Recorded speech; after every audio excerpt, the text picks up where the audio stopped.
कमिला, जल्दी चल, पानी बाढ़ मार रहा है। दादी जल्दी आइए, पानी बढ़ रहा है।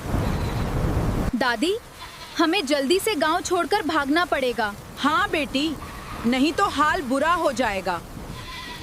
एक छोटे से गांव के किनारे, जहां चारों तरफ हरियाली और बीच बीच में कीचड़ भरी पगडंडियां थीं, वहीं एक टूटी फूटी झोपड़ी में रहती थी धन्नो। लगभग 60 साल की एक बूढ़ी महिला। चेहरे पर झुर्रियां थीं, लेकिन आंखों में अभी भी जीने की एक जिद थी। उसके साथ रहती थी उसकी छोटी सी दुनिया, उसकी पोती कमिला। कमिला ही उसका सहारा थी और धन्नो ही कमिला का पूरा संसार। दोनों के पास ज्यादा कुछ नहीं था, बस 4 से 5 बकरियां और पास के तालाब से पकड़ी हुई मछलियां, जिनसे उनका गुजारा चलता था। दिन भर मेहनत और रात को सूखी रोटी, लेकिन दोनों साथ थीं, इसलिए खुश थीं। एक दिन आसमान पर काले बादल छा गए, हवा तेज चलने लगी और देखते ही देखते मूसलाधार बारिश शुरू हो गई। बारिश 1-2 दिन नहीं, लगातार कई दिनों तक होती रही। झोपड़ी की छत टपकने लगी, चारों तरफ पानी ही पानी। पगडंडियां कीचड़ में बदल गईं। धन्नो बकरियों के लिए चारा नहीं ला पा रही थी। तालाब का पानी इतना उफान पर था कि मछली पकड़ना भी नामुमकिन हो गया। धीरे धीरे घर में रखा थोड़ा बहुत अनाज भी खत्म हो गया। कमिला चुपचाप बैठी थी, पेट पर हाथ रखे। उसकी आंखों में भूख साफ दिख रही थी, लेकिन उसने कुछ नहीं कहा। धन्नो ने उसकी तरफ देखा, उसका दिल जैसे टूट गया। धीरे से बोली, बेटी, आज भी कुछ नहीं है, लेकिन कल जरूर कुछ जुगाड़ करूंगी। कमिला मुस्कुरा दी। अगले दिन तेज बारिश के बावजूद धन्नो ने ठान लिया, आज कुछ न कुछ लाना ही होगा। वो लाठी लेकर बाहर निकली, साथ में कमिला भी निकल पड़ी। दोनों के पैर कीचड़ में धंस रहे थे। बारिश धन्नो के कमजोर शरीर को और तोड़ रही थी, लेकिन दिल में सिर्फ एक बात थी, कमिला को भूखा नहीं सुलाना है। वो दोनों जंगल की तरफ बढ़ी और कुछ पत्ते और घास काटा अपनी बकरियों के लिए, और फिर एक तालाब के पास जाकर दोनों मछलियां पकड़ने लगी। थोड़ी देर बाद जाल में कुछ मछलियां मिल गईं। दोनों ने मछलियां को टोकरी में रखकर घर की ओर जाने लगे। रास्ते में देखा हर जगह पानी ही पानी जमा है। लगता है बाढ़ आएगी दादी, कमिला बोली। हाँ बेटी, मुझे भी यही लग रहा है। लौटते वक्त धन्नो बहुत थक चुकी थी। उसके हाथ में कुछ मछलियां थीं और दिल में भारी चिंता।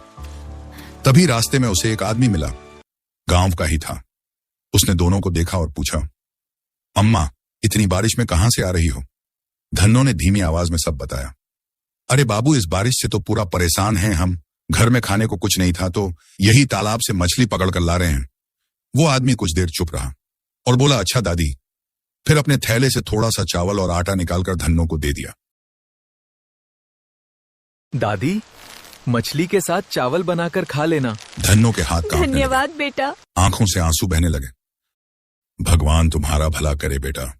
फिर आदमी बोला, और हाँ दादी, गांव में पानी बढ़ रहा है, बाढ़ आने की संभावना है। गांव के सारे लोग सुबह गांव छोड़कर चले जाएंगे। आप लोग भी सुबह होते ही चले जाना। ये बात सुनकर धन्नो और कमिला दोनों घबरा गए और जल्दी जल्दी घर की ओर भागने लगे। कमिला, जल्दी चल, पानी बाढ़ मार रहा है। दादी जल्दी आइए, पानी बढ़ रहा है, भागना घर पड़ेगा। जाकर जल्दी से दोनों ने मछली साफ की और फिर चूल्हा जलाकर मछली चावल बनाए। आज कई दिनों बाद उनके घर में चूल्हा जला, लेकिन उस दिन वो किसी दावत से कम नहीं थी। दोनों साथ बैठकर खा रही थी। हर कौर में खुशी थी, हर आंसू में राहत। उस रात जब बारिश थोड़ी धीमी हुई, धन्नो ने कमिला को अपने पास सुलाते हुए कहा, बेटी, हमारे पास धन नहीं है, हम गरीब हैं, लेकिन हम एक दूसरे के साथ हैं। यही मेरी सबसे बड़ी दौलत है, और धन के नाम पर हमारा यही छोटा सा घर है, लेकिन सुबह होते ही ये हमारा घर छोड़कर जाना होगा। कमिला ने दादी को कसकर पकड़ लिया। बाहर बारिश अब भी हो रही थी। बरसात अब रुकने का नाम ही नहीं ले रही थी। लगातार पानी बरस रहा था। धन्नो की छोटी सी झोपड़ी के चारों तरफ पानी भरने लगा था। पहले जो कीचड़ था, अब वो धीरे धीरे छोटा सा तालाब बनता जा रहा था। धन्नो दरवाजे पर खड़ी होकर बाहर देख रही थी। उसकी आंखों में डर साफ दिख रहा था। हे भगवान, ये पानी अगर और बढ़ा तो हमारा क्या होगा? झोपड़ी के कोने में बंधी उनकी बकरियां भी बेचैन थीं। कई दिनों से उन्हें सही से चारा नहीं मिला था। एक छोटी बकरी बार बार कराह रही थी। कमिला उसके पास गई, उसके सिर पर हाथ फेरा। डर मत, सब ठीक हो जाएगा। और फिर जंगल से लाई हुई पत्ते और घास उन्हें खाने को दिया। लेकिन सच तो यह था कि वो खुद भी डरी हुई थी। धन्नो ने भारी मन से कहा, अगर ऐसे ही रहा तो हम इन्हें भी नहीं बचा पाएंगे। ये सुनकर कमिला की आंखें भर आईं, क्योंकि ये बकरियां ही तो उनकी आखिरी उम्मीद थीं। अगली सुबह बारिश थोड़ी कम हुई। कमिला ने चुपचाप एक टोकरी उठाई और बाहर निकलने लगी। धन्नो ने देखा और चौंक गई। अरे, कहां जा रही है तू? कमिला बोली।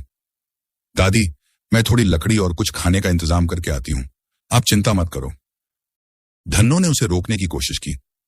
नहीं बेटी, बाहर बहुत खतरा है। लेकिन कमिला नहीं मानी। धन्नो भी कमिला को रोकते हुए बाहर निकल आई।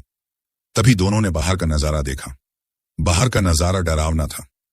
गांव के लोग